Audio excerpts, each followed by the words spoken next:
Tribuners, kita bertemu lagi dalam acara Tribun Podcast dan siang menjelang sore ini Tribun Manado kedatangan tamu istimewa Bapak calon Wakil Wali Kota Manado, Bung Kristo Ivan Verno Lumentut, biasa disapa Ivan Lumentut atau Bung Ivan, biar lebih akrabnya ya. Selamat sore, Bung Selamat Ivan. sore. Gimana kabar Ya, ini, Pak Ivan? puji Tuhan sehat. Alhamdulillah, puji Tuhan. Iya. Tadi kesibukan sebelum ke studio apa saja tadi? Tadi kita ada hadir dulu kegiatan beberapa agenda. Ada duka hadir. Iya. Baru kesini. Ke sini, iya. Terima kasih Bung Ivan sudah meluangkan waktunya. Kita akan banyak bincang-bincang tentang perjalanan karir dulu Bung Ivan, lalu kita akan lanjut bicara tentang apa sih yang akan dilakukan Bung Ivan jika diberikan kepercayaan oleh masyarakat Manado memimpin Manado ke depan. Ya. Bung Ivan, banyak yang masih ingin tahu tentang, walaupun Pak Ivan ini sudah banyak dikenal, tapi mungkin masih ada sebagian yang mau mengenal lebih dalam tentang Bung Ivan. Bung Ivan itu masa kecilnya dulu di mana dan apa hobinya, terus sekolah di mana gitu. Silakan Bung Ivan diceritakan. Ya, pertama tentunya terima kasih sudah Iya. diundang. Jadi luar biasa. Ada podcast pertama mungkin ini. Oh Datang ya, di terima sini. Ya, kasih. terima kasih sudah Iya. diberikan kesempatan. Luar biasa. Masa kecil, Iya. lahir di Manado sampai SMP di Manado. SMA pindah. Iya. Jadi SMA keluar dari Manado ke Singapura. Waktu itu orang tua sampaikan kalau boleh coba merantau lah. Iya. Karena waktu itu juga kan orang tua sudah 2000, berarti sekitar 2008. 2008 orang tua waktu itu sudah jadi sekretaris kota, sudah jadi pejabat. Jadi orang tua sampaikan kalau boleh sekolah di luar dulu biar hidup bisa lebih mandiri, dan juga mungkin kalau orang di Manado ya Iya. mungkin ada privilege kali kalau orang sekolah di Manado tuh. Iya. Jadi keluar dari Manado Betul-betul mandiri. sekolah di Singapura 2008. Kemudian lanjut kuliah, Singapura juga. balik ke Indonesia. Oh, balik. Nah, jadi S1 di Indonesia, sekarang S2 tapi lagi dalam penyelesaian. Ini tinggal menulis tesis. Oh, iya. Tetapi karena ada kesibukan setahun terakhir belum sempat selesai. Tetapi sedang ambil S2 Sedang di manajemen di Unsrat, tapi juga di UPH dengan Pelita Harapan, ya. Universitas Pelita Harapan, Magister Pariwisata. Jadi anunya ini pariwisata ya. Yes. Iya, iya. Bung Ivan, setelah selesai saya dengar pernah maju sebagai anggota DPRD Provinsi Sulawesi Utara ya, dan duduk. Kalau tidak salah Pak Ivan adalah legislator yang dalam usia yang paling muda waktu itu ya. Umur berapa itu terpilih jadi anggota DPRD? Iya, 2019 berarti ya terpilih. Itu usia 26 tahun. Jadi Waktu itu masih termuda waktu itu. kalau nggak salah ingat harusnya termuda waktu Iya, itu. iya. 26 tahun ya Jadi sudah duduk. satu-satunya yang termuda dan belum menikah di DPRD Sulut Waktu waktu itu. itu.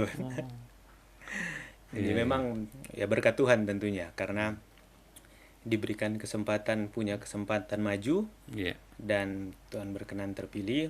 Akhirnya ada di DPRD selama 5 tahun. Waktu itu Bung Ivan memang yang punya keinginan menjadi anggota dewan atau ada dorongan dari keluarga atau teman-teman, ayo maju ke DPR, atau memang keinginan sendiri?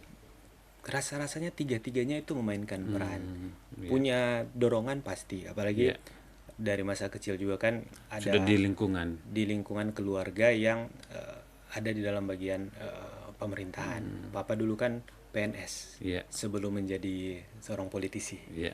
Jadi sudah mengenal, dan di saat ada kesempatan ingin juga maju agar supaya pemikiran-pemikiran orang bisa disampaikan di tempat yang punya peran. Nah, biasanya kan kalau mungkin tadinya apa ya, anak dari pejabat ya mungkin bisa sampaikan, tetapi Iya. kalau di saat duduk di anggota DPRD ya kita punya kesempatan untuk menyampaikan gagasan-gagasan. Dan itu memang bagian dari mitra pemerintah kan. Yes. Nah, Bung Ivan waktu itu menjadi anggota dewan, siapa sosok yang menurut Ivan itu paling berpengaruh sehingga Bung Ivan menjadi seorang politisi? Ya tetap kalau berbicara sosok pasti yang paling dekat ya. Iya. Dari rumah orang ada orang tua, mama papa banyak memberikan role model. Iya. Bagaimana Itu bapak atau ibu? dua-duanya. Dua-duanya. Dua-duanya. Nggak boleh memilih itu karena dua-duanya punya peran di dalam pertumbuhan orang dengan latar belakang juga orang tua yang satu birokrat, yang satu akademisi. Jadi memang banyak belajar tentunya dari kedua orang tua. Gitu. Ya, Bung Ivan. Nah, itu waktu itu mewakili Partai Demokrat ya. Iya. Dan saat ini Bung Ivan adalah calon wakil wali kota yang diusung oleh Partai Golkar, Nasdem, PSI, P3, dan PKB ya. Dan Partai Umat. Partai Umat ya. Ada 6 partai yang mengusung ya. Iya. Bung Ivan, pada saat mahasiswa atau pada saat duduk di DPR, memang ada terbetik juga keinginan Bung Ivan untuk menjadi seorang kepala daerah, bukan hanya sebagai anggota dewan waktu itu. Kalau kita percaya sebagai anak muda tentunya, orang harus punya mimpi besar. Nah, untuk menjadi seorang kepala daerah pasti pernah punya mimpi. Nah, tetapi waktu itu yang orang nggak tahu kapan. Iya. Jadi dari dulu punya harapan, karena orang melihat bahwa kalau Tuhan berkenan terpilih menjadi kepala daerah, tentu lebih banyak hal yang bisa orang kerjakan karena bagian dari eksekutif. Ini kan eksekutif, bagaimana orang akan mengeksekusi setiap program-program. Gagasan itu bisa lebih banyak orang lakukan. Jadi mimpi pasti pernah punya, cuma dari dulu nggak tahu kapan ya, karena itu Tuhan yang menentukan. Nggak tahu gayung bersambut di tahun 2024 ini. Kalau ditanya baliho pun kita nggak pernah pasang, nggak pernah ada pasang baliho bakal calon. Tapi ya itu semua manusia kan berencana, tetapi waktu Tuhan lah yang menentukan. Mendekati pendaftaran, ya kemudian Bung Ivan dilamar. Nah, bahasanya begitu ya. Diajaklah untuk bersama-sama. Makanya hadirlah Imba Ivan. Buat beriman ya waktu itu. Bersama Imba Ivan. Iya.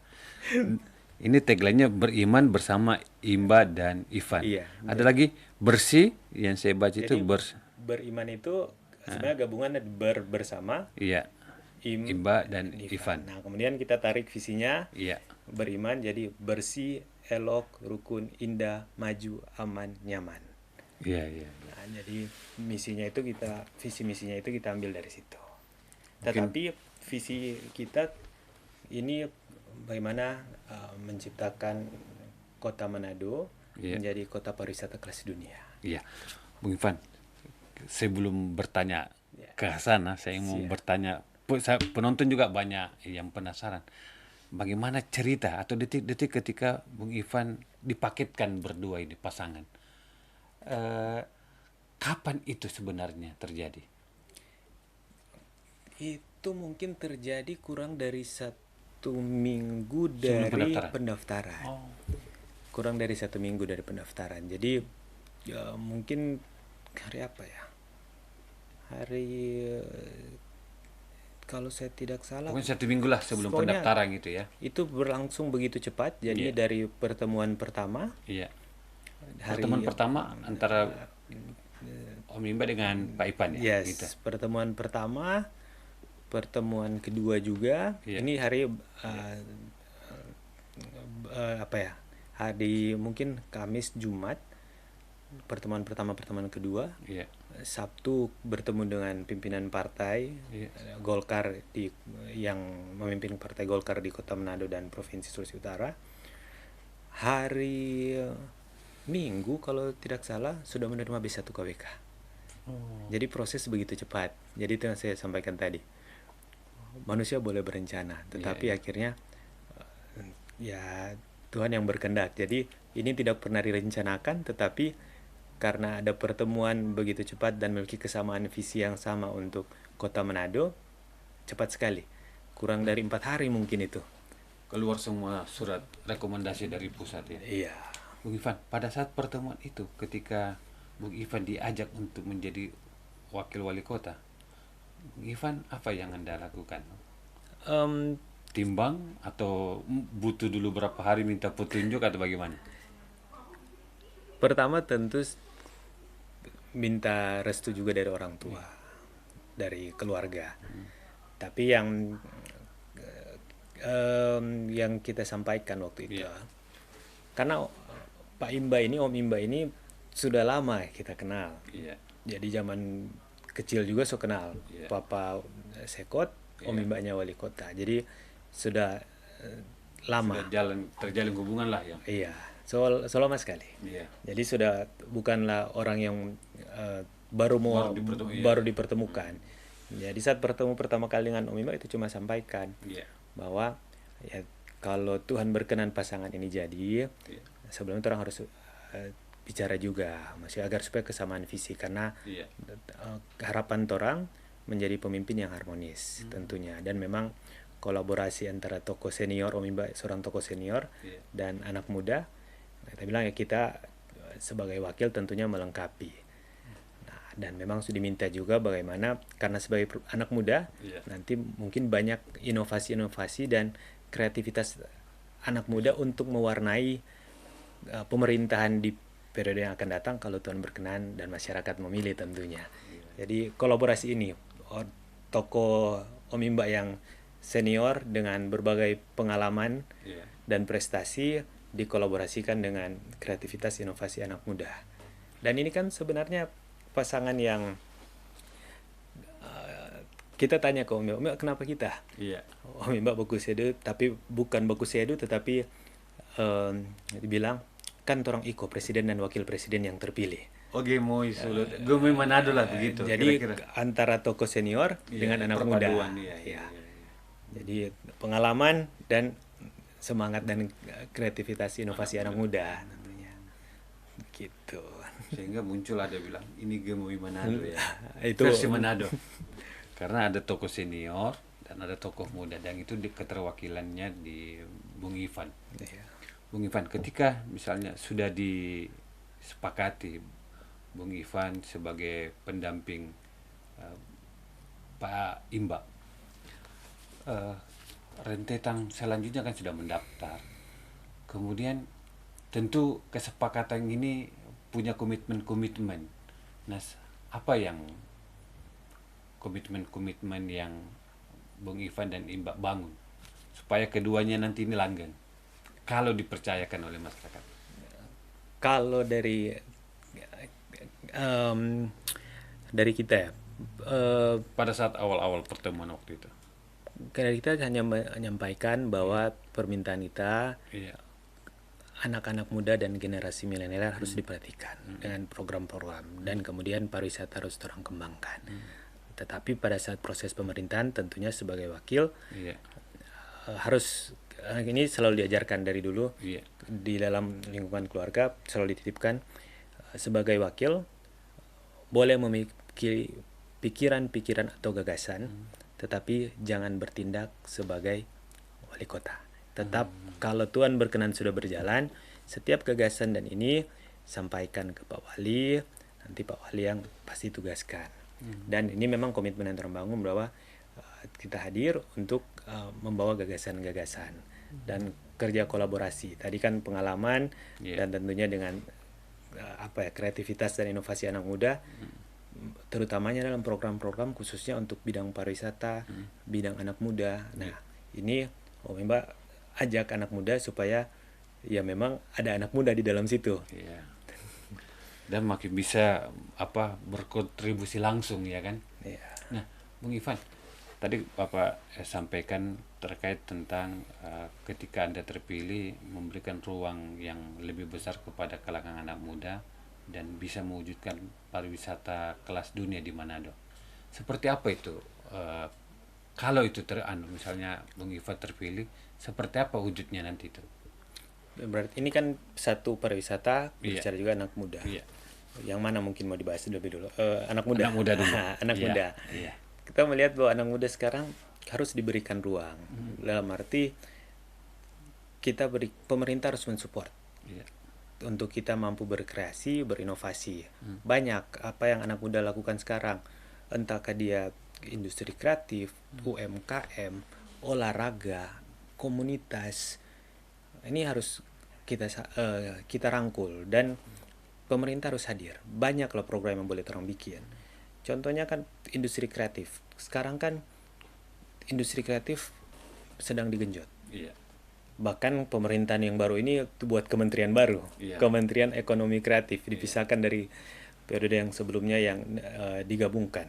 Iya. Jadi berarti kan pemerintah pusat juga melihat ini sesuatu yang penting. Industri kreatif harus kita genjot. Konsep torang bukan hanya berbicara membangun infrastruktur untuk memberikan tempat, tetapi bagaimana pemerintah harus hadir mengintervensi dengan berbagai program pemberdayaan. Seperti apa itu? Kita bikin workshop. Contohnya mungkin. Iya. Sekarang kan yang paling simple juga, semakin banyak orang yang menjadi content creator. Kalau kita tarik garis ke belakang, ini kita punya teman. Kita punya teman satu yang sudah lama bergelut di industri kreatif di bagian itu. Nah, dia selama bertahun-tahun juga sering melakukan workshop. Dan di 2 tahun terakhir ini ada anak didik workshop dia yang sudah menjadi content creator dengan jutaan pengikut. Nah, pemerintah harus memperbanyak kegiatan-kegiatan seperti itu agar supaya semakin banyak anak muda. Iya. Jadi itu baru satu subsektor dari ekonomi kreatif. Di satu sisi kita punya musik. Musik Manado lagi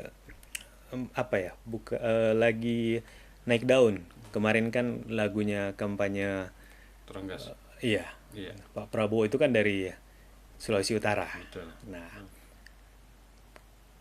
pemerintah masih hadir. Bagaimana orang menggenjot industri musik di Kota Manado? Jangan dibiarkan mandiri, dalam arti ya sudah dia ada, dibiarkan mandiri, orang cuma tahu itu dari Manado. Tetapi di mana peran pemerintah? Banyak yang orang bisa bikin. Orang bisa bikin tempat-tempat yang milik pemerintah. Di dalam situ ada tempat untuk orang bisa punya studio, yang tentunya karena kan kalau orang Manado punya studio, Iya. tetapi pastikan berbayar. Kalau pemerintah bisa hadir memberikan tempat yang mungkin lebih terjangkau atau kita gratiskan, berarti kan akan lebih banyak talenta musik di Kota Manado yang punya ruang untuk berekspresi, dan tentunya dengan hasil yang bagus. Produk kita banyak. Ini kita pakai baju brand lokal. Oh ya. Ini enak dipakai. Brand Ini lokal ini. brand lokal. Apa namanya? Sebut merek di sini. Boleh. Boleh. Iya. Ini punya teman, ada Harf. Dia udah lama sekali dia buat baju ini, dan kualitasnya tidak kalah dengan baju-baju lain. Tetapi mungkin belum punya ruang. Bagaimana pemerintah harus hadir menyiapkan tempat-tempat buat itu. Karena permasalahan orang kan pasti banyak anak muda yang punya brand, nggak punya tempat untuk mungkin mau memasarkan. Akhirnya orang kebanyakan pasti akan ke online ataupun mengikuti bazar. Nah, bagaimana pemerintah dengan kebijakan ataupun dengan dukungan anggaran? Kebijakan ya kita UMKM industri kreatif mungkin bisa berkolaborasi dengan swasta. Apakah itu perhotelan, ataupun itu pusat perbelanjaan, ataupun dengan BUMN di airport, ataupun di tempat-tempat yang dimiliki pemerintah. Tetapi di satu sisi kan pemerintah bisa membangun suatu tempat. Tadi di debat kemarin kita sampaikan, Mbak Ivan berkomitmen kita bangun rumah kreativitas. Kita berjanji tempatkan di lahan pemerintah yang ada di samping Manado Town Square. Itu masih ada lahan kosong. Konsepnya seperti apa? Kita bisa bikin di situ rumah kreativitas dan galeri. Galeri untuk apa? Untuk industri kreatif, produk-produknya bisa kita pajang untuk mereka berjualan. Betul. Nah, kalau pemerintah mampu menyiapkan tempat, agar supaya mereka ada tempat, dan itu memang di tempat pusat perekonomian Manado. Kota Manado. Ini kan memberikan ruang lebih besar kepada anak-anak muda supaya produk-produk kita bisa diketahui semakin banyak orang, dan tentunya kalau semakin banyak orang beli meningkatkan Peluang pasar, Iya, gitu. Jadi memang fokus ke industri kreatif, Iya. ke UMKM, karena menurut orang perputaran uang terbesar di situ. Jadi perputaran uang besar di situ, di saat lebih banyak orang mendapatkan omset, pasti perekonomian mereka dan keluarga akan lebih baik lagi. Apakah hari ini hal itu tidak terwujud atau masih belum maksimal ya? Sampai hari ini kita belum melihat itu ada intervensi besar dari pemerintah.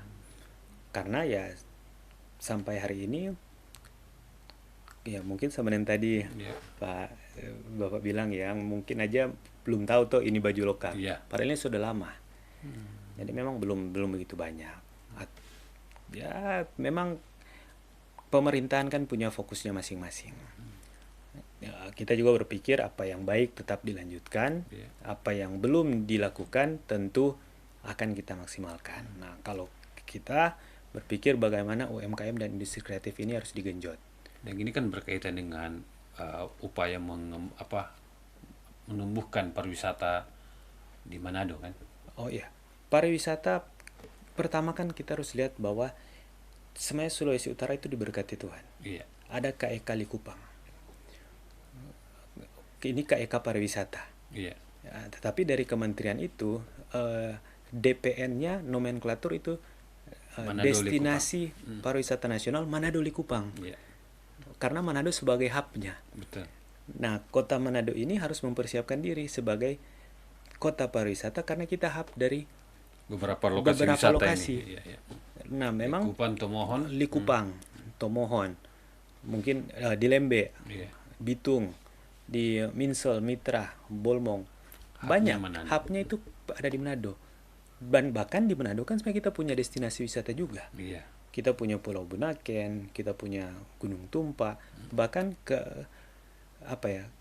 kota Manado itu sendiri bisa menjadi destinasi wisata. Kenapa? Iya. Budaya kita di dalam situ ada kuliner, kemudian kerukunan antar umat beragama kita. Iya.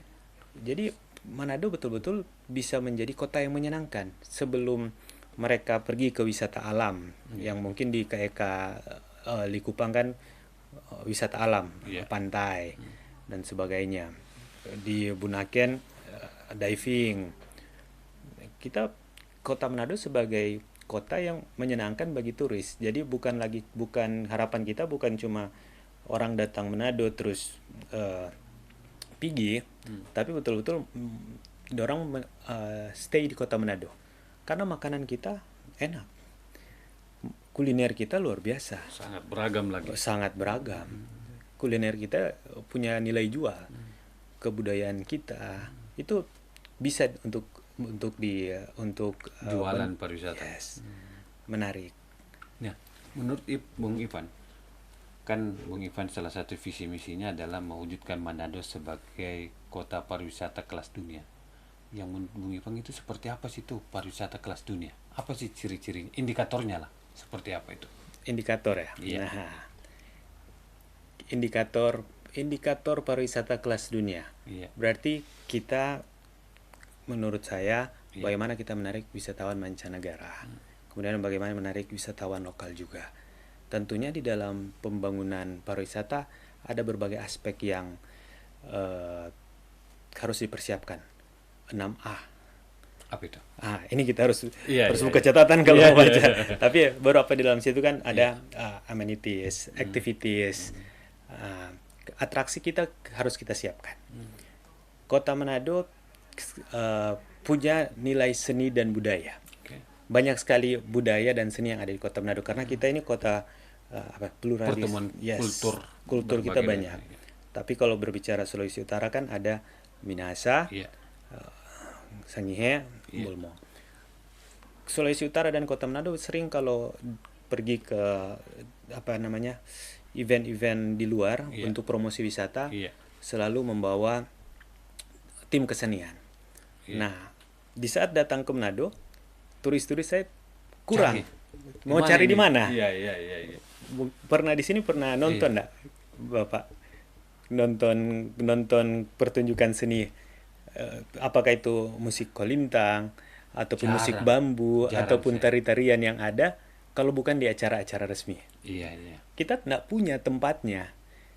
Coba kita belajar dari Bali. Di sana iya, kan memang ada tempat persiapan yang akhirnya orang buat tari kecak. iya, Nah itu harus kita persiapkan agar supaya di saat turis-turis datang, iya. budaya kita ada tempat. Di satu sisi kan kita menjaga kelestarian Bukan nanti budaya. pada saat event saja baru muncul. Iya, ini yang nggak boleh. Jangan, karena orang mau kan kota pariwisata kelas dunia bukan hanya turis datang bukan hanya di saat ada event, Iya. tetapi continuity. Orang menjadikan, oh datang ke Indonesia mana? Oh kita mesti ke Manado. Misalnya saya mau berpakaian kebasaran, mau berpakaian baju Iya. bolong, di mana? Ini kan belum ada. Itu yang Oke, oke. saya sampaikan. Orang sekarang, kalau sekarang mungkin yang lagi rame kalau orang jalan-jalan ke Korea. Iya. Pasti ke sana akan pakai, aduh apa itu namanya? Baju adat Baju setempat. adat sana lah. Iya, iya. Kalau dulu orang ke Eropa, ke Belanda pasti pakai yang itu ada sepatu kayu. Atau Baju, mungkin kalau kita ke iya. Timur Tengah sekarang, mereka kan pakai yang putih semua itu terus ingat. Nah, Manado kan sebenarnya punya banyak. Iya. Bahkan kalau setiap 17 Agustus Iya. upacara di Istana Negara Iya. pakai baju adat, hampir setiap tahun pasti akan ada yang pakai baju adat dari Sulawesi Utara. Nah, ini kan di saat datang ke sini tempat itu untuk Menyediakan. wisatawan mencari mau suka pakai itu kan aja nggak punya. Ini kan harus, kalau ternyata belum ada bisnis yang masuk ke situ, pemerintah harus hadir, menyiapkan tempatnya, memberikan stimulan supaya betul-betul mempersiapkan. Jadi aspek-aspek pariwisatanya itu bisa terpenuhi. Kalau berbicara akomodasi sudah cukup baik. Orang sudah banyak sekali hotel. Iya, iya. Baik dari yang berbintang ataupun tidak sudah Iya. banyak. Transportasi kita sudah cukup. Jalanan oke. Transportasi oke. Tapi dari sisi layanan yang kita siapkan, Iya. nah itu belum maksimal. Bukan belum ada ya, Iya, belum iya. maksimal. Karena berbicara pariwisata kan experience. Betul, pengalaman. Pengalaman kita yang kita jual dari pariwisata kan ini pengalaman orang datang ke kota Manado menyenangkan atau tidak. Iya, iya. Kalau dia datang ke kota Manado mungkin untuk diving, dia pasti akan mencari pengalaman di bawah Air. laut, di bawah air. Tapi bagaimana kita memastikan di atasnya juga dia harus senang. Betul. Kolaborasi ini, jadi jangan sampai jangan sampai kita cuma terfokus ke satu wisata. Oh, karena kita ada Bunaken. Enggak, tapi kita harus menciptakan kota yang menyenangkan buat turis itu datang. Nah, ini bisa karena kita sebenarnya Manado komplit, Sulawesi Utara lah. Iya. Tetapi Manado sebagai hubnya. Kenapa? Karena orang di Manado mau cari apa? Kota Manado itu sendiri punya. Mau cari aktivitas hiking, orang bisa ke Manado Tua. Iya, iya. Mau yang untuk diving, orang punya banyak spot. Iya. Mau yang untuk para layang, orang punya Gunung Tumpak. Itu yang activity. Kotanya kita, kuliner kita tidak perlu diragukan. Seni dan budaya kita sangat baik. Di sini banyak, ada Minahasa, ada Bantik, ada budaya-budaya lain juga yang ada di kota Manado. Nah, ini kan yang perlu kita dorong agar supaya bisa menjadi juga destinasi wisata. Jadi memang betul-betul kota yang menyenangkan bagi wisatawan, karena tentunya prinsip kita dalam membangun pariwisata ujung-ujungnya adalah bagaimana masyarakat harus sejahtera. Iya. Ada efek ekonomi dari perkembangan wisata ya. Jadi memang bagaimana pariwisata berdampak bagi masyarakat sekitar itu. Jadi jangan pariwisata turis kita besar, Iya. tetapi sebenarnya tidak berdampak luas dalam ekonomi masyarakat yang ada di kota Manado. Oleh karena itu ya memang kita Kita tidak mau pariwisata ini berkembang, tapi kelompok tertentu saja yang itu jangan terjadi, karena itu justru apa ya, maksudnya akhirnya kita lihat ada turis tapi tidak berdampak. Menurut kita itu kurang pas lah. tidak berdampak luas ya. Kurang lah. Kurang pas lah. Kurang berdampak luas. Kita tidak boleh monopoli. Kita nggak boleh monopoli. Jadi memang harapan kita bagaimana menggenjot itu tentunya kolaborasi. Penerbangan langsung kita harus buka.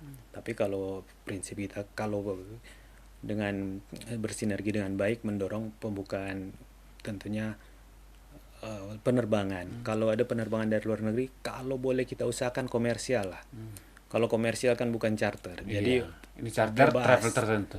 Misalnya begitu. Nah, misalnya begitu. Nah, misalnya begitu. Jadi kalau itu komersial kan berarti memang orang datang, Iya. dia menikmati kota Manado, dia mau kemana, dia mau bikin apa, dia mau buat apa, dia merencanakan sendiri yang tentunya berdampak. Nah, pariwisata untuk ke situ banyak orang perlu persiapkan. Bagaimana orang juga mau menjual kota Manado ke Indonesia ataupun ke luar negeri. Iya. Banyak hal yang perlu siapkan. Kotanya sudah siap, promosinya harus jalan. Jadi mempersiapkan masyarakatnya. Pok Darwis itu kita harus siapkan, kelompok sadar wisata di kampung-kampung itu agar supaya mereka tahu. Mungkin sampai saat ini belum banyak Pok Darwis yang Iya, iya. kelompok sadar wisata, mungkin karena salah satu ini analisa kita ya, bahwa kenapa Pok Darwis belum begitu banyak, karena mungkin mereka tidak melihat dampak langsung dari pariwisata itu sendiri. Ke mereka. Beda kalau beberapa Pok Darwis di desa-desa wisata lain di Indonesia. Pariwisata memang menjadi akhirnya pekerjaan mereka karena mereka kelompok sadar wisata mampu menciptakan, mampu merasakan dampak ekonomi langsung dari pariwisata yang mereka kerjakan. Nah, tentunya makanya tadi kita sampaikan tadi bahwa ujung-ujungnya ini pasti kesejahteraan manusia. Karena ini kan melibatkan banyak orang. Kalau pariwisata yang kita ciptakan ini membawa dampak ekonomi langsung ke masyarakat, pasti masyarakat akan terlibat aktif. Banyak yang perlu orang lakukan. Orang juga perlu bagaimana clustering agar supaya UMKM itu berbasis lingkungan, berbasis wilayah, berbasis wilayah. Menurut Bung Ivan, bagaimana clustering UMKM di Manado? Kita Kira-kira kalau Bung Ivan misalnya dipercaya oleh masyarakat untuk memimpin daerah ini. Kita identifikasi dulu. Zaman dulu itu kan akhirnya Wakeke termasuk di clustering menjadi daerah Tinutuan. Oh iya. Nah, ini kita perlu analisa lagi. Sekarang mungkin ada Kampung Kodo.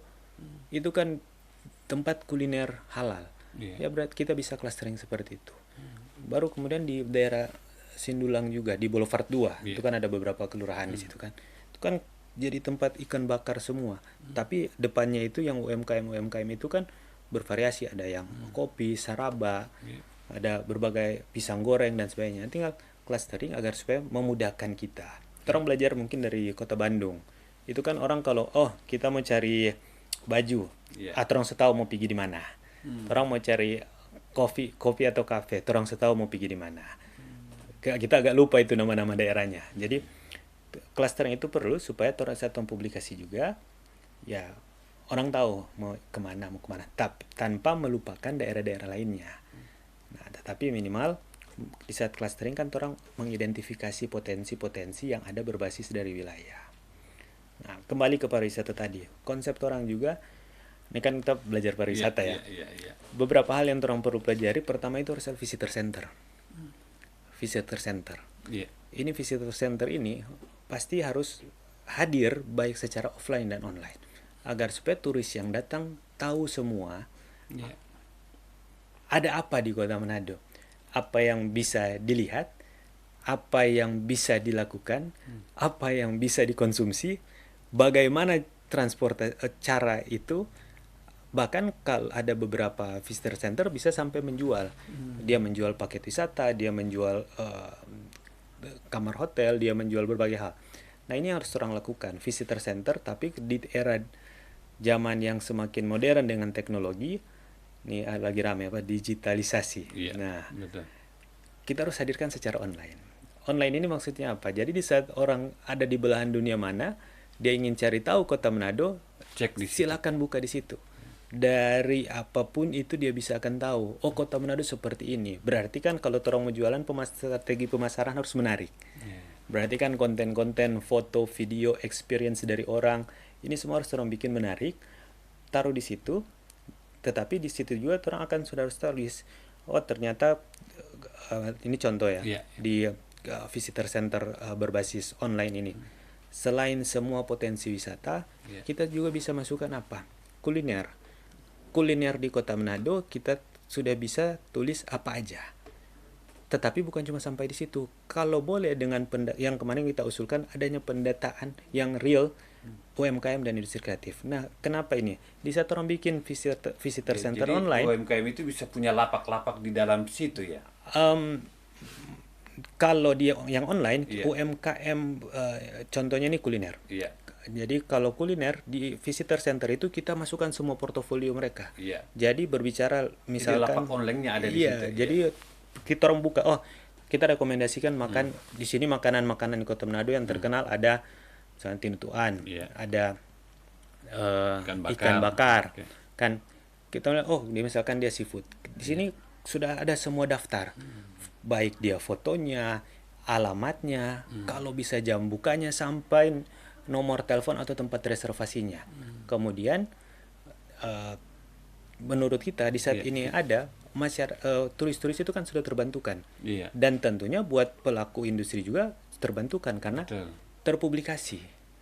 Kemudian kita juga bisa taruh di situ di visitor center online. Semua tour and travel.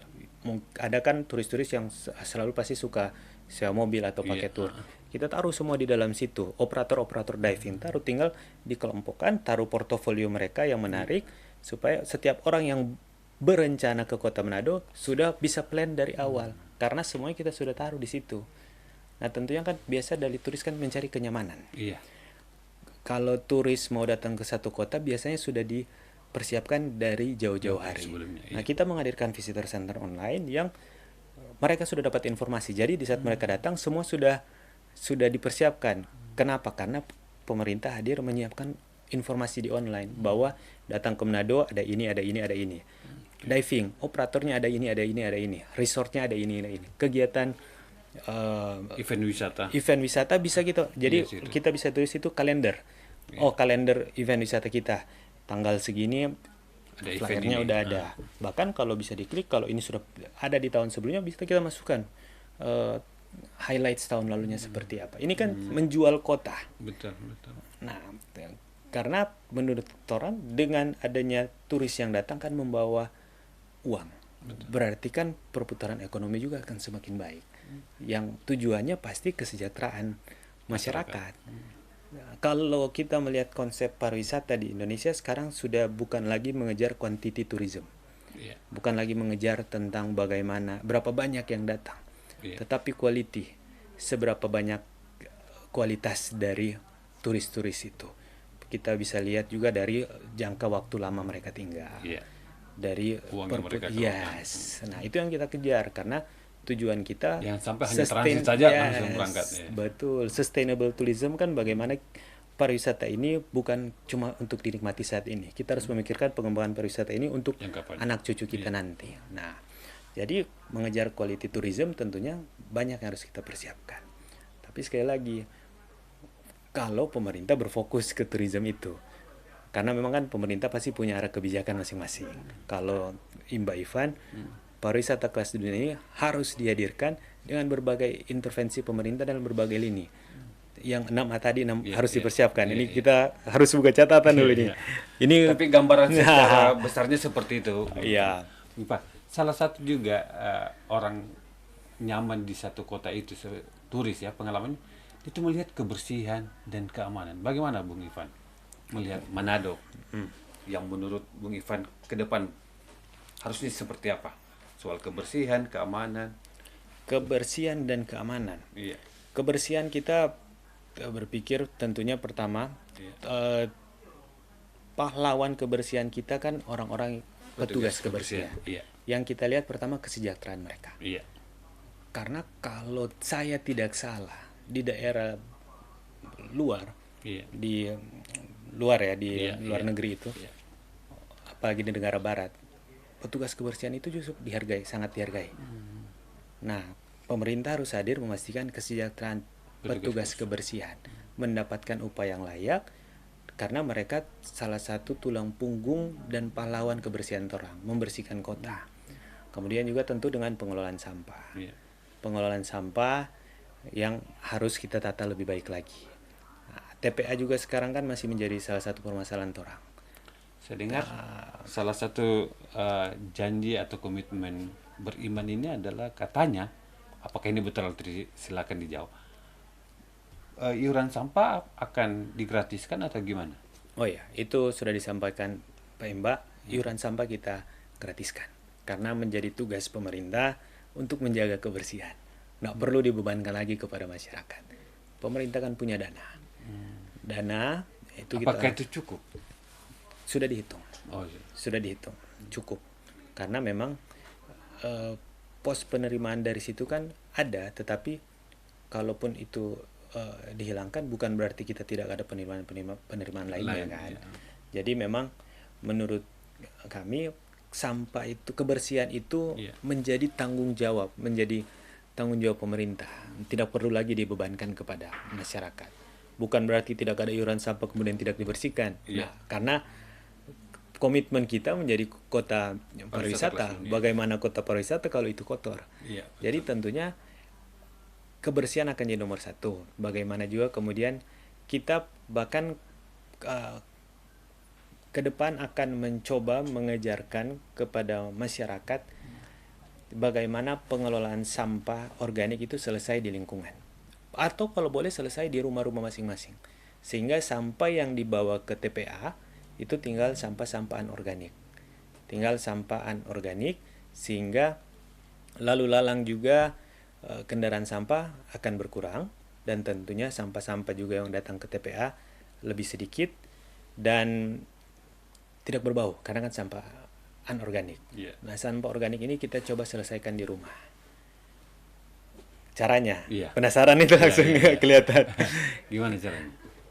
Magot, Apa itu? aduh, itu magot. Kita Iya. harus mengajarkan bagaimana budidaya magot, teknologi magot. Jadi magot ini dia jadi sampah organik bisa kita menjadi bahan apa ya? Ini pokoknya magot ini kita kasih makan Iya. sampah-sampah organik itu. Ini larva. Oke. Ini magot BSF. Nanti Oh, mungkin iya. boleh dilihat. Iya, Jadi iya, iya. ini bisa dipelihara.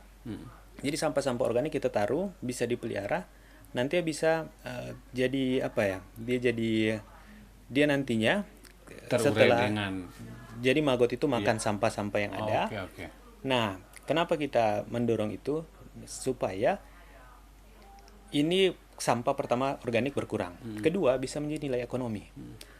Karena magot ini bisa dijual. Iya, iya. Dia bisa jadi pakan ternak, kotorannya bisa jadi pupuk. Jadi kita sebenarnya bisa membawa dampak di dua. Satu itu pengelolaan sampah kita berkurang dari sisi sampah organik kita sudah bisa terselesaikan. Satu Di sisi satu bisa sisi menghasilkan kita ekonomi. menghasilkan uang. Oke, Dan oke. bukan buat pemerintah, buat Iya, buat masyarakat. mereka sendiri. Tinggal kita bagaimana mendorong agar supaya banyak masyarakat yang berpartisipasi. Itu enggak ribet, tinggal pelajari teknologi Iya, budidaya iya. magot. Oke. Nah, budidaya magot. Jadi sampah berkurang, sampah organik berkurang. Mungkin sekarang kan edukasi kita memilah sampah organik dan organik. Iya. Mungkin saja saat ini belum begitu efektif karena mungkin masyarakat tidak melihat ada nilai.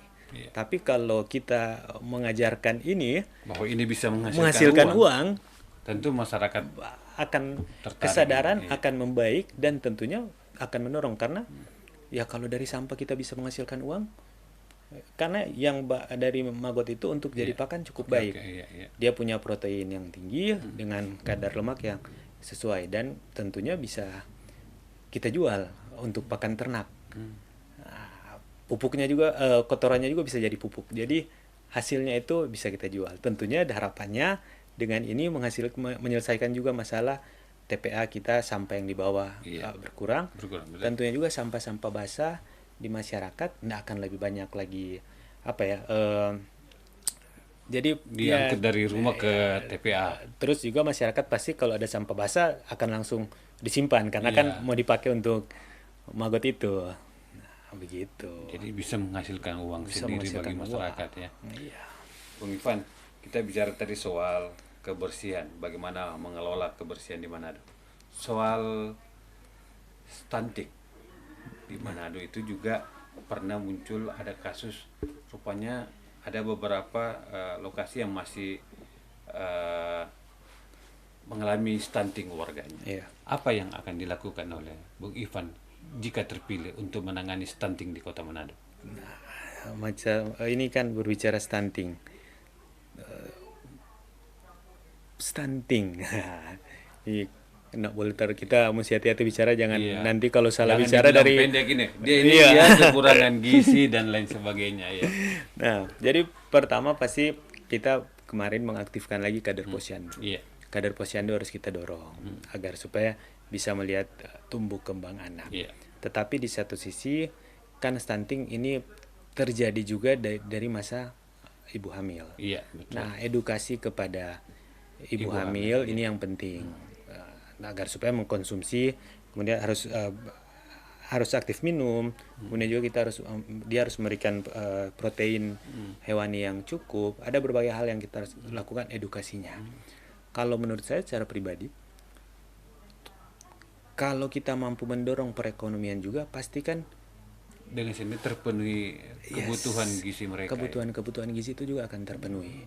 Nah, nanti kalau memang ternyata ada yang lahir stunting, tentunya kita melakukan pengobatan.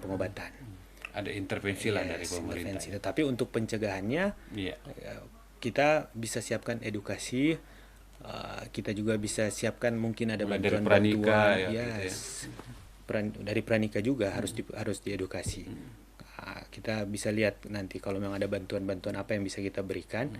Nah, tapi intinya juga itu bagaimana kita mendorong perekonomian keluarga-keluarga kita di Kota Manado menjadi lebih baik. Karena kalau kemarin saya sempat angkat di debat pertama, Gini rasio. Gini rasio kita di Kota Manado itu di 3 tahun terakhir naik. Di tengah-tengah pertumbuhan ekonomi yang semakin baik, PDRB kita tinggi, tetapi Gini rasio kita semakin naik di 3 tahun terakhir. Berarti kan ada kesenjangan. Ketidakmerataan ini. Yes, ada kesenjangan yang terjadi. Pertumbuhan ekonomi ini ya kalau dengan Gini rasio naik berarti kan Ketidakmerataan makin melebar ya. ada orang-orang yang menikmati banyak, ada orang-orang yang Sangat sedikit. nah orang mungkin yang kita harus lakukan, bukan mungkin, yang pasti kita lakukan adalah menekan Gini rasio ini supaya pemerataan ekonomi ini lebih baik lagi, sehingga semakin banyak keluarga-keluarga yang ada di Kota Manado ekonominya menjadi lebih baik. Kalau di Sulawesi Utara itu Gini rasionya itu ada 2 daerah yang di Sulawesi Utara itu di atas 4, Minus dan Manado. Itu justru di atas dari rata-rata Gini rasio Sulawesi Utara ya. Kira-kira menurut Bung Ivan, apa faktor penyebabnya dan kira-kira bagaimana solusi yang akan dilakukan Bung Ivan jika terpilih? Supaya menekan ini Gini rasio makin mendekati ke kesempurnaan, mendekati 0. Minimal 0,2 lah, berarti rendah. Kalau saya fokus ini pasti ke solusi kita. Kalau penyebab mungkin nantilah, karena berarti kan ini analisa saya, berarti kan di tengah-tengah pertumbuhan ini tidak dirasakan oleh semua orang. Nah, mungkin itu harus dibedah oleh pakar-pakar kenapa ini naik. Tapi kalau solusi kita ke depan ya tadi UMKM dan industri kreatif kita dorong.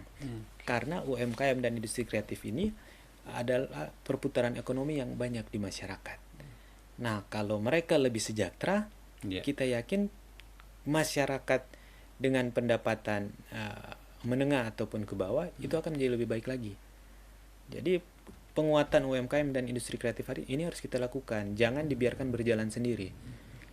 Penguatan UMKM banyak. Kita bisa melakukan pelatihan, sudah dilakukan pasti. Tetapi pendampingan dalam arti setelah dilatih jangan dibiarkan jalan sendiri, karena biasanya 6 bulan pertama itu krusial. Apakah dia akan lanjut atau dia akan berhenti. Nah, biasanya pelaku UMKM itu panas di awal. Waduh, nggak terlalu banyak untuk berhenti. Padahal kan saat kita berusaha, tidak semuanya itu mudah. Berjalanlah mulus. Jadi bagaimana kita sebagai pemerintah bukan cuma di pelatihan, tetapi pendampingan. Setelah itu kita juga pasti harus bantu dengan penyediaan tempat. Tempat-tempat yang terjangkau untuk UMKM. Karena ini kan pakai dana masyarakat. Jangan membantu UMKM tapi biaya sewanya tinggi. Nah, itu tidak boleh dilakukan. Jadi kita siapkan tempat-tempat untuk UMKM, dengan harga yang terjangkau. Sekarang kan ada di Malayang, Iya. ada juga di pasar-pasar. Kita perbanyak tempat-tempat untuk UMKM kita, tetapi dengan harga yang terjangkau. Karena kan tujuan kita Iya. bagaimana masyarakat lebih sejahtera. Nah, ini kan sudah dibangun dengan dana pemerintah, Iya. diberikan dipakai oleh pemerintah untuk UMKM. Ya janganlah harga sewanya tinggi.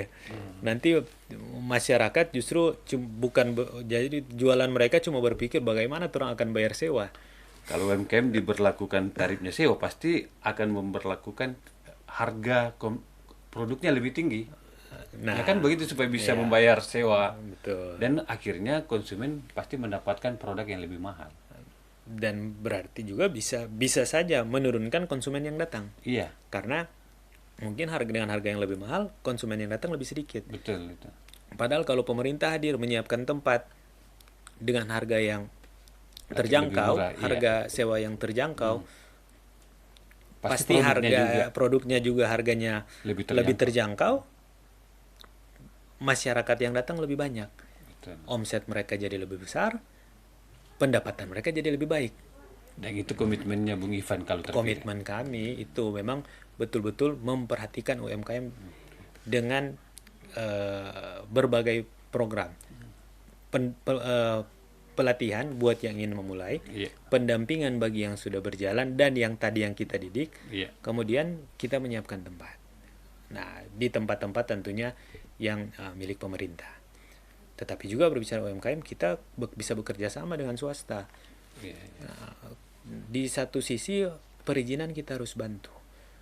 Kan UMKM ada banyak, ada tidak banyak, tapi ada perizinan yang harus kita kerjakan. Kalau itu pangan berarti ada izin PIRT ya, pangan industri, saya lupa nanti salah lagi ya, PIRT kalau nggak salah. Terus mungkin sekarang ada juga yang sertifikasi halal. Iya. Nah, kalau itu bicara tentang industri kecil makanan. Nah, ini kan pemerintah harus hadir untuk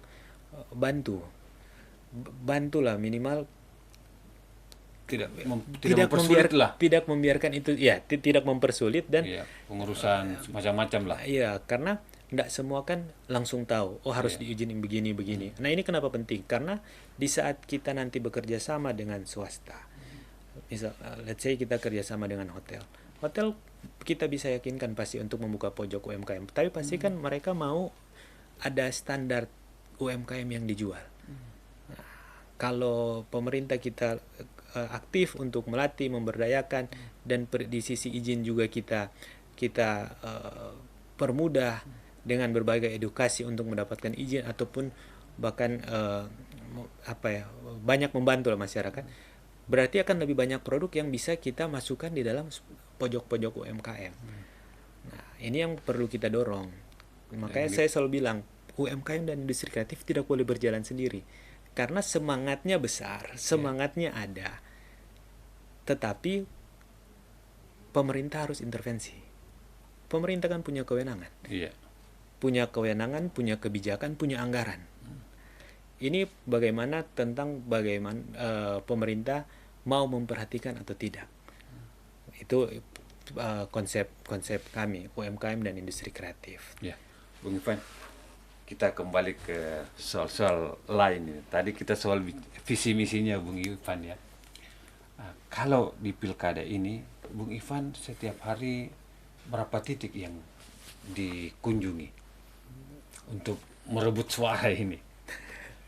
Setiap hari ini kan masa-masa mendekati hari H ini.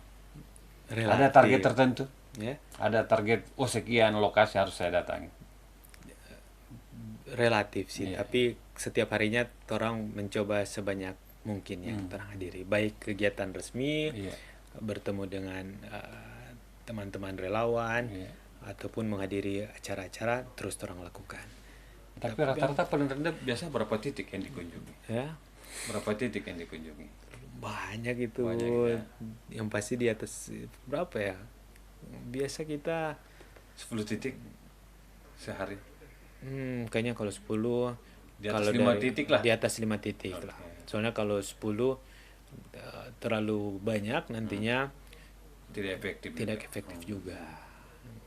Ya. Tidak. Bung Ivan kan kalau keliling ini butuh tenaga, waktu istirahat berkurang. Bung Ivan kalau sehari itu tidur berapa jam? Tidur Iya, ya 5 jam masih bisa. masih bisa 5 jam. Tapi kalau debat kemarin 2 jam itu tidur. 2 jam ya mempersiapkan ini debat ini. Karena memang ada kepadatan Kegiatan. di beberapa hari sebelum debat.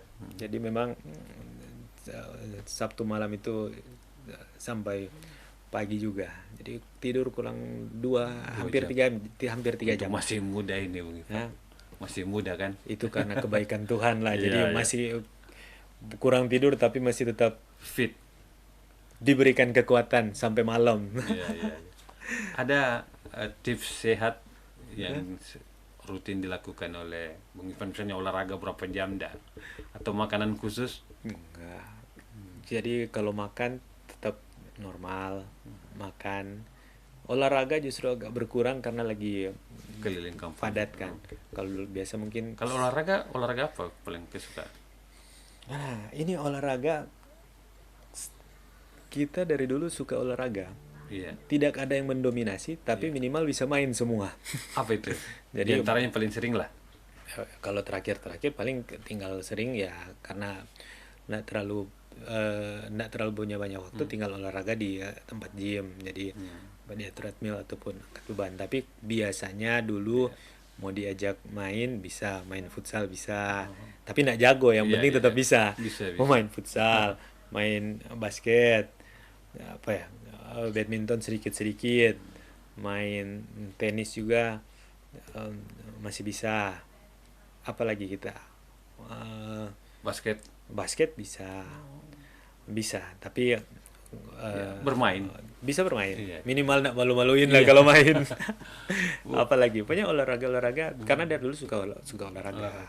Ya, itu juga yang kita fokus orang ke depan, nanti olahraga harus hidup. Iya, iya. Karena di situ tempat anak-anak muda menyalurkan hobi, dan pastikan di tengah olahraga itu banyak yang memiliki bakat, bisa didorong menjadi atlet.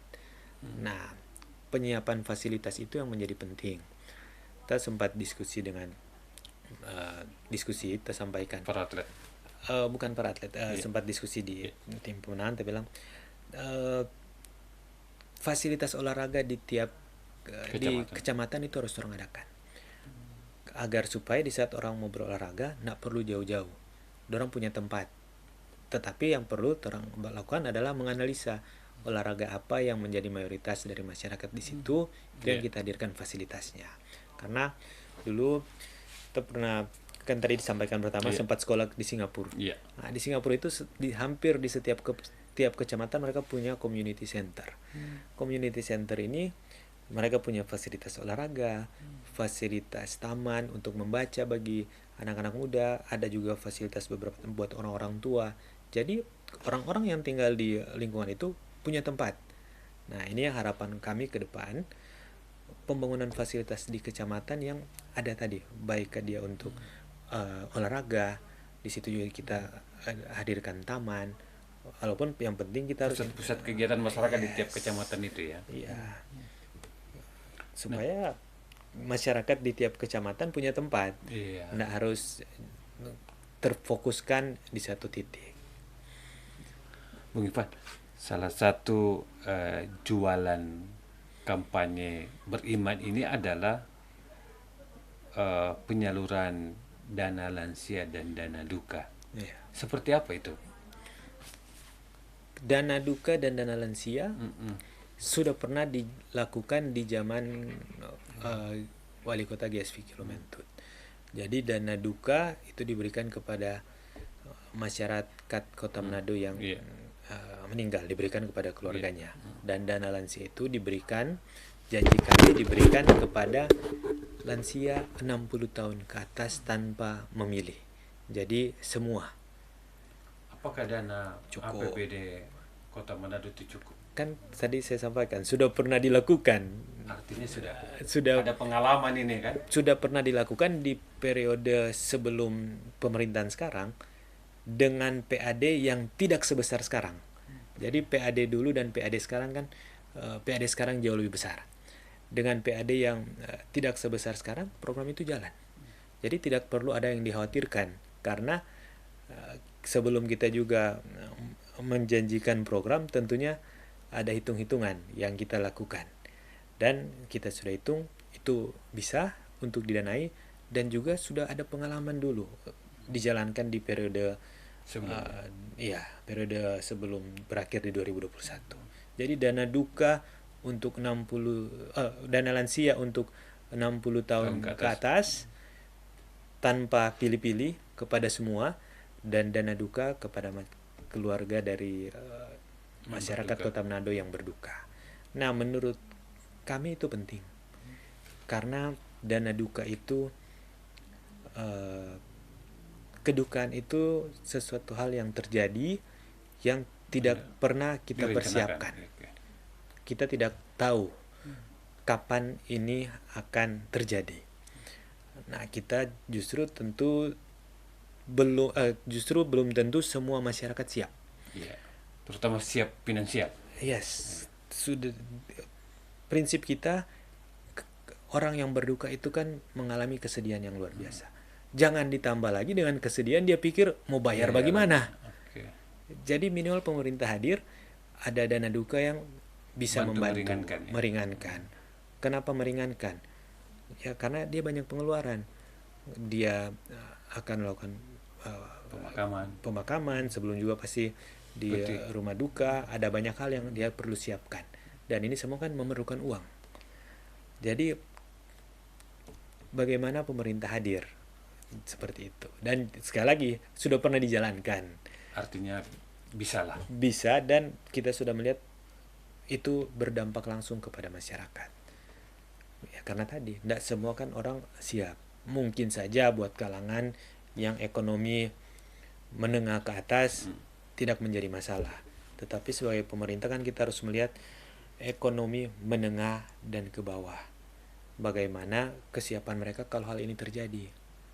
Karena ya masih sering orang setiap kali ke turun-turun kan masih banyak yang orang bisa melihat bagaimana kalau ada kedukaan, akhirnya biaya besar.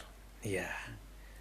Ada juga sebagian pendapat Bung Ivan begini, jangan di usia produktif kami ditarik pajak. Pada saat usia tidak produktif, kami tidak ada perhatian pemerintah. Itu kenapa mesti katanya juga perlu ada dana lansia. Di usia produktif mereka ditagih pajak, di usia tidak produktif mereka tidak ada perhatian pemerintah. Makanya kan kemarin di saat debat pertama Pak Imba sampaikan bagaimana ini diatur oleh undang-undang. Lansia 60 ke atas, dan oleh dasar itu kita memberikan perhatian penghargaan kepada lansia. Ya itu juga tadi, kenapa penghargaan? Karena di saat usia produktif kan mereka berperan. Ya, jadi memang akan disiapkan dana lansia. Terima kasih Bung Ivan. Sama-sama. Tidak terasa 1 jam perbincangan kita ini. Iya. Saya sudah dikode oleh operator bahwa sudah 1 jam. Masih banyak yang saya ingin tanyakan tapi waktu dibatasi. Terima kasih Bung Ivan. Mungkin terakhir closing statement. Mungkin ada saran-saran kepada pemirsa Tribuners. Silakan Bung Ivan. Aduh, ini closing statement. Ajakan. Ya, pilkada tinggal ya kurang lebih 20-an hari. Jadi selalu bilang kemana-mana pilkada riang dan gembira. Tapi sebagai pasangan calon tentunya selalu mengajak Imba Ivan pilihan paling pas, pilihan paling tepat, karena kolaborasi senior dan anak muda, agar supaya program-program yang kita buat menyentuh dari yang masih muda sampai orang tua. Dan juga fokus kami adalah pembangunan untuk semua. Fokus kami ke depan bagaimana Kota Manado menjadi kota untuk semua, supaya semua orang boleh senang tinggal di Manado. Dengan pembangunan berbasis tagline kita, apa rakyat Pemau itu Imba Ivan Pemau. Harapannya kita berkolaborasi tentunya dengan berbagai masyarakat, akademisi, media, kemudian industri, supaya menghadirkan pemerintahan yang hadir untuk semua. Jadi jangan lupa 27 November nomor 3 di Kota Manado paling pas, Mbak Ivan. Dan khususnya untuk anak-anak muda, kapan lagi Kota Manado dipimpin anak muda? Iya. Itu dia. Terima kasih, Terima Bung Ivan. kasih. Tribuners, demikian perbincangan kami dengan Bung Ivan Lumentut, calon wakil wali kota Manado. Kita doakan Bung Ivan diberikan kelancaran selama proses ini dan mudah-mudahan cita-cita Bung Ivan dikabulkan. Demikian Tribuners perbincangan saya dengan Bung Ivan Lumentut, calon wakil wali kota Manado. Mohon maaf jika ada kekurangannya. Salam Tribun.